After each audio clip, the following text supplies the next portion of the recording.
ጥይት በጀበርና ዝናር ተንተርሶ ሸዋ ሰው ይሠራል እንደ እግዜር አፍርሶ ጀግና ለጀግድ ነው ወትሮ ቢፈለገው የምጣ የሸንቆጥ ልጅ ጓሳው ውስጥ ያደገው ሸዋ አገሩ መልካም ሙቀቱ በኃይለ ማርያም ያምረው የአገር ደም ግባቱ አባተምትን መስፍን ብዬ ጀመርኩና የኻበሻ ጅሩን ራስ ካሳጣፍኩና መጥዬ ላንሳበት አንድ የሸዋ ሰው ካበበ ጀምሬ ቁሜ ላድነው በድግሬ መራጭ ወዳል ወዲው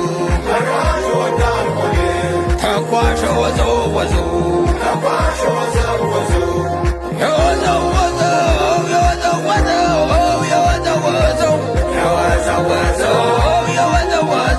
ደክሞት አይቆምም የሸዋ ፈረስ አንኮበር ዘልቆ